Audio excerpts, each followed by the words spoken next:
Out there on the Christian religious fringe, they love readings like we had in the gospel this morning. Whole industry sprung up around this. And what happens out there in the religious fringe, like in the 80s and 90s, you have writers like Hal Lindsey, and they make a whole narrative of the end times, how Jesus is going to come back. And they sell a lot of books. But then in the aughts, a new group of authors took over, and they wrote a series called, Left Behind. And instead of focusing on those that flew off with Jesus, they focused on what happens on earth. So all of those bad people that didn't quite make the cut. They even made movies out of that in the aughts. Didn't watch them, didn't read it. And that that narrative turned out to be a house of cards for me this past Tuesday. I thought, okay, that's what it says in the gospel. He's coming back at an unexpected time. You better be awake, you better be ready.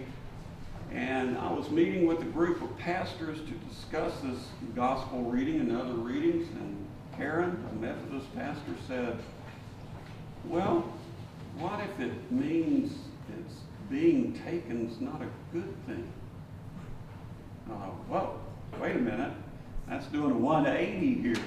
Being taken is not a good thing. Then I started thinking about that in the context of history. Because when Luke wrote this gospel, the persecutions were just beginning to start.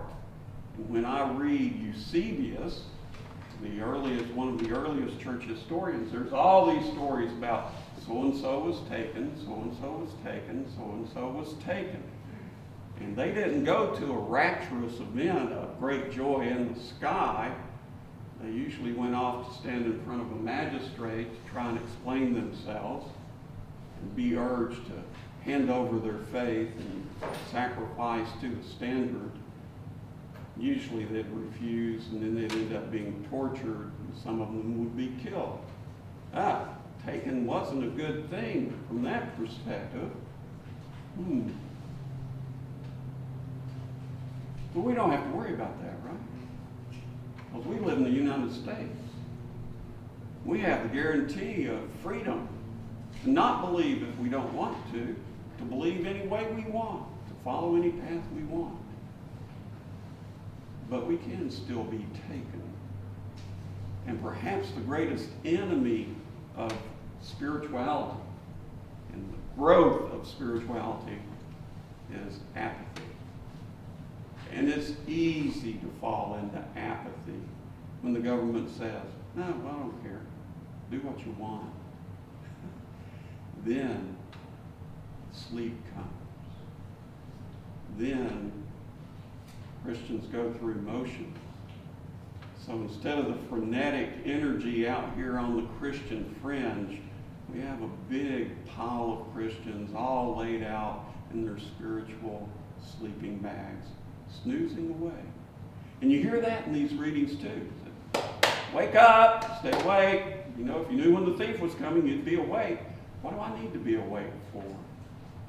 Well, I think Jalaluddin Rumi, in a quatrain, kind of gets this. He says, the breeze at dawn has secrets to tell you. Don't go back to sleep. You must ask for what you really want. Don't go back to sleep. People are going back and forth across the door sill where the two worlds touch. The door is round and open. Don't go back to sleep.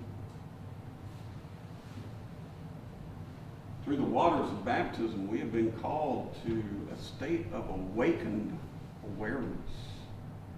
And when I get that, when I center myself, when I do my spiritual practice and become aware and awake, I see something. I see the apocalypse. Did you know it's happening right now? Did you know that? The apocalypse is happening right now with every breath.